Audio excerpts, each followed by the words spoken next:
वंदे मातरम साथियों, विवेकानंद एकेडमी में आपका स्वागत है। आज हम यहाँ पर सेंट्रल डोग्मा की थ्योरी पढ़ने वाले हैं।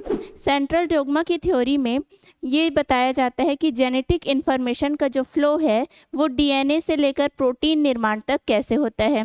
डीएनए के अंदर कुछ जेनेटिक मटेरियल स्टोर होते हैं। वो जेनेटिक मटेरियल पहले आरएनए में आते हैं और आरएनए से फिर ही प्रोटीन का निर्माण होता है। तो ये थ्योरी जो है वो फ्रांसिस क्रिक के द्वारा दिया गया था। सेंट्रल डोग्मा की थ्योरी फ्रांसिस क्रिक के द्वारा 1958 में दिया गया था। जो फ्रांसिस क्रिक साहब है वो बताते हैं कि जब डीएनए के पास जो इंफॉर्मेशन स्टोर होता है ना, वो ही क्या करेगा, आरएनए का निर्माण करेगा। तो डीएनए से आरएनए का निर्माण पहले होगा और आरएनए से फिर क्या बनेगा, प्रोटीन बनेगा। अब ये जो प्रोटीन बना है उससे अगेन फिर से डीएनए का निर्माण नहीं हो सकता। अतः हम ये बोल सकते हैं कि जेनेटिक इन्फॉर्मेशन का जो फ्लो है, जेनेटिक इन्फॉर्मेशन का फ्लो यूनिडायरेक्शनल होता है, एक दिशी होता है। सिर्फ और सिर्फ केवल एक दिशा में क्या हो सकता है, इंफॉर्मेशन का फ्लो हो सकता है। ये चक्रीय क्रम में नहीं चलता है। मतलब प्रोटीन से फिर से आपका निर्माण नहीं होगा, किसका, डीएनए का। जब ये फ्रांसिस गाल्टन बताते हैं कि जेनेटिक इन्फॉर्मेशन का फ्लो ही क्या कहलाएगा, सेंट्रल डोग्मा थ्योरी कहलाता है।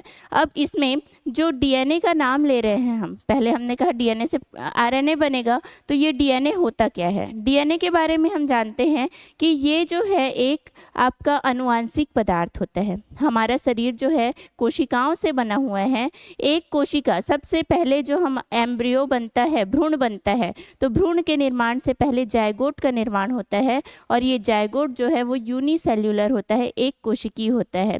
इसी एक कोशिका से एक सिंगल सेल बना सबसे पहले, जिसको हमने नाम दिया जायगोट, जायगोट कहा। इस जायगोट में फिर सेल डिवीज़न होते जाएगा और सेल डिवीज़न होते होते एक पूरे बॉडी का निर्माण हो जाता है। पहले 1 से 2 सेल बनेंगे, 2 से 4, 4 से 16, 4 से 8, 8 से 16, 16 से 32, 32 से 64, इस तरीके से कोशिकाओं का विभाजन निरंतर होते रहता है और एक कंप्लीट ऑर्गेनिज्म का निर्माण हो जाता है, एक पूरे जीव शरीर का निर्माण हो जाता है। तो यहाँ पर जो कोशिका है, कोशिका के अंदर पाया जाता है न्यूक्लियस, है ना। ये हमारी सेल है, कोशिका है। इस कोशिका के अंदर क्या पाया जाएगा, एक केंद्रक पाया जाता है, न्यूक्लियस। आप देख रहे हैं ये है न्यूक्लियस की संरचना। न्यूक्लियस के अंदर जो आपको स्ट्रक्चर दिखाई दे रहा है, इस स्ट्रक्चर को क्रोमोसोम कहा जाता है, गुणसूत्र नाम दिया जाता है। ये जो गुणसूत्र है, इस गुणसूत्र के ऊपर पूरा धागे नुमा संरचना के रूप में ये डीएनए जो डबल हेलिकल संरचना में आपको दिखाई देता है ना, ये पूरा है आपका डीएनए। ये इस गुणसूत्र के ऊपर लिपटा हुआ होता है। इस डीएनए की लंबाई बहुत ज़्यादा होती है ना। लगभग आपका 2 मीटर तक का डीएनए आपका एक गुणसूत्र के ऊपर पाया जाता है। अब देखेंगे आप कि ये जो डीएनए है, इसी को आनुवांशिक पदार्थ कहा जाता है ना। कहाँ है ये डीएनए, तो हमारी कोशिका के अंदर केंद्रक है। केंद्रक में पाया जाता है गुणसूत्र, और गुणसूत्र के ऊपर धागे नुमा जो संरचना लिपटी हुई होती है, इसी को कहते हैं डीएनए। और इसी डीएनए को हमने कहा जेनेटिक मटेरियल, अनुवांशिक पदार्थ। अनुवांशिक पदार्थ, अनुवांशिक पदार्थ का अर्थ ये है कि ये जो है पीढ़ी दर पीढ़ी, एक पीढ़ी से दूसरी पीढ़ी तक क्या करता है, गुणों को या लक्षणों को पहुंचाने का काम करता है। माता पिता से बच्चों में पहुंचाएगा, उस बच्चे से उनके बच्चों तक, मतलब एक पीढ़ी से दूसरी, दूसरी से तीसरी पीढ़ी में लक्षणों का स्थानांतरण करने वाला जो है वो यही डीएनए होता है, जिसको हम जानते हैं जेनेटिक मटेरियल के नाम से। लेकिन अगर आपको ऑप्शन में दिया जाए कि जेनेटिक मटेरियल है क्या, क्रोमोसोम है, डीएनए है कि जीन है, 3 ऑप्शन आपके पास अगर है, पहले ऑप्शन में आपको दिया गया है गुणसूत्र, दूसरे ऑप्शन में दिया गया है डीएनए, और तीसरे ऑप्शन में आपको बोला गया है जीन। क्वेश्चन क्या रहेगा आपका, अनुवांशिक पदार्थ क्या है, अनुवांशिक पदार्थ। तो अगर देखा जाए तो तीनों ही ऑप्शंस करेक्ट है। गुणसूत्र भी अनुवांशिक पदार्थ है, क्योंकि इसी गुणसूत्र के ऊपर क्या लगा हुआ है, डीएनए, मतलब डीएनए गुणसूत्र का ही भाग हुआ। डीएनए भी आंसर करेक्ट है, अभी मैंने बताया कि ये अनुवांशिक पदार्थ है। और तीसरा जीन जो कहा जा रहा है, ये ऑप्शन भी करेक्ट है। सबसे करेक्ट आंसर है आपका जीन। अब ये जीन होता क्या है, ये जो आपको डीएनए दिखाई दे रहा है ना, ये जो डीएनए का स्ट्रैंड दिखाई दे रहा है, इसमें है ना आपको आंसर क्या लेना है, जीन लेना है। अगर तीनों ही ऑप्शन में रहे और तीनों में से कोई एक रहे तो गुणसूत्र भी सही आंसर है, डीएनए भी और जीन भी सही आंसर है। जीन किसे कहते हैं हम, जीन डीएनए का ही भाग होता है। अगर हमारे पास डीएनए की संरचना है कुछ इस तरीके से, तो डीएनए का वो भाग मान लेते हैं, डीएनए का ये एक छोटा सा भाग है, इस डीएनए से ही बनेगा आरएनए। इस डीएनए से किसका निर्माण होना है, आरएनए का। डीएनए के पूरे भाग से आरएनए नहीं बनता है, डीएनए का कुछ विशेष भाग होता है जो ही आरएनए का निर्माण करता है, और आरएनए से ही बनता है प्रोटीन। पहले बनेगा डीएनए से आरएनए और आरएनए से बनेगा प्रोटीन, लेकिन पूरे डीएनए से नहीं बनता। डीएनए का एक विशेष भाग जो क्या करता है, आरएनए का निर्माण करता है, उसे ही हम जीन कहते हैं। या फिर हम ये भी कह सकते हैं डीएनए का वह भाग जहाँ पे जेनेटिक इन्फॉर्मेशन, जहाँ पे स्टोर है, जहाँ पे जेनेटिक इन्फॉर्मेशन पाया जा रहा है, उसी भाग को हम क्या कहेंगे, जीन कहेंगे। और उसी से ही आरएनए और आरएनए से प्रोटीन का निर्माण होगा। और यही पूरा प्रोसेस ही सेंट्रल डोग्मा कहलाता है, डीएनए से आरएनए और आरएनए से प्रोटीन का बनना। यहाँ पे एक सवाल और उठता है, आरएनए 3 प्रकार के होते हैं, एक तो होता है एमआरएनए, दूसरा होता है टीआरएनए, और तीसरा नंबर पे आता है आपका आरआरएनए। तो तीनों में से जो आरएनए बनेगा वो किस प्रकार का आरएनए होगा, तो डीएनए से बनने वाला जो आरएनए है वो एमआरएनए होता है, मैसेंजर आरएनए। एम मतलब होता है मैसेंजर, मैसेंजर को हिंदी में हम क्या कहते हैं, संदेश। और इन्फॉर्मेशन और संदेश दोनों मिलता जुलता वर्ड है, तो आप याद रखेंगे कि जो मैसेज लेकर आ रहा है या इन्फॉर्मेशन को लेकर आ रहा है वो कौन सा आरएनए होगा, तो एमआरएनए। डीएनए से बनने वाला आरएनए एमआरएनए होता है। इसी प्रोसेस को आगे देखते हैं हम। और मैंने ये चीज़ भी बताया कि ये क्या होगा, यूनिडायरेक्शनल होगा, एक दिशी होगा। डीएनए से बनेगा आरएनए और आरएनए से बनेगा प्रोटीन, प्रोटीन से फिर से डीएनए नहीं बनेगा। तो एक पॉइंट इसमें लिखेंगे, जो सेंट्रल डोग्मा है वो कैसा चलेगा, यूनिडायरेक्शनल। यूनिडायरेक्शनल होता है, मतलब हम बोल सकते हैं कि यहाँ पर एक ही दिशा में, है ना, एक ही दिशा में जेनेटिक इंफॉर्मेशन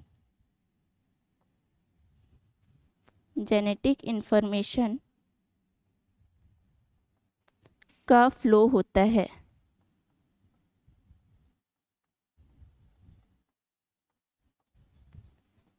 चक्रीय नहीं होता, चक्रीय नहीं होता है। फिर हम प्रक्रिया का नाम जान लेते हैं कि डीएनए से आरएनए का बनना क्या कहलाएगा, आरएनए से प्रोटीन का बनना क्या कहलाएगा। चलिए, जब डीएनए से निर्माण होगा आरएनए का, डीएनए से आरएनए, आरएनए बनेगा। इस प्रक्रिया को हम कहते हैं ट्रांसक्रिप्शन। इस प्रक्रिया को क्या कहा जाएगा, ट्रांसक्रिप्शन। ट्रांसक्रिप्शन। और आरएनए से बनेगा प्रोटीन।